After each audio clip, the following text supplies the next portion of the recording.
I've worked as a bank teller at Silver Lake Savings for almost 20 years. The place has a history as old as the town itself, with stories of a botched robbery decades ago that left many dead.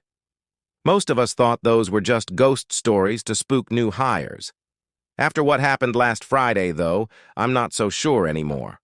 It started like any other day. We were close to closing time when I noticed a group of 5 men loitering outside. They looked out of place, and a chill ran down my spine. I brushed it off and went back to my work, but that feeling of unease wouldn't go away. Then they came in, guns drawn, yelling for everyone to get down.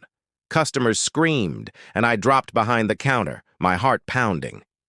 Julie and Tom, my colleagues, were frozen with fear, and Mr. Clarkson, our manager, looked like he was about to have a heart attack. "Everyone down, now!"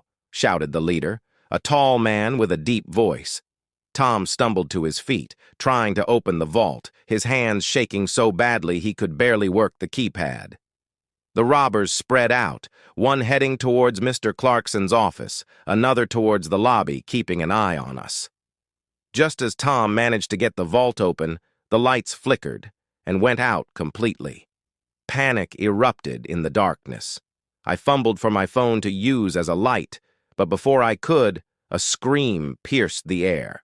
When the lights came back on, one of the robbers was on the floor, his throat slashed open, blood pooling around his body. The others stared in shock, their guns swinging wildly. "What the hell happened?" the leader demanded, his voice tinged with fear. None of us had an answer. The air felt thick and oppressive. Every shadow seemed to move with a life of its own. "Get back to work!" The leader snapped at his men, trying to regain control. "We're getting out of here!" The lights flickered again, plunging us into darkness. Another scream echoed through the bank. The lights came back on, and another robber was gone. Not dead, just gone. The remaining 3 robbers were visibly shaken.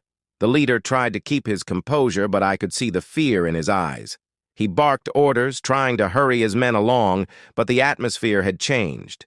The old bank felt like it was closing in on us. The power went out again, and this time I felt a cold hand brush against my arm in the darkness. I bit back a scream, using my phone to cast a weak light. The shadows seemed to twist and writhe, and I caught glimpses of movement, shapes that shouldn't be there. The lights flickered back on, and the leader's right-hand man was sprawled on the floor, his face twisted in terror, his body riddled with what looked like claw marks. The leader swore loudly, backing away from the scene, his gun shaking in his hand. "Enough!" he shouted. "We're leaving! Now!" But the power had other ideas.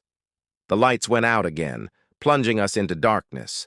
This time, I heard a low, guttural growl, something primal and ancient.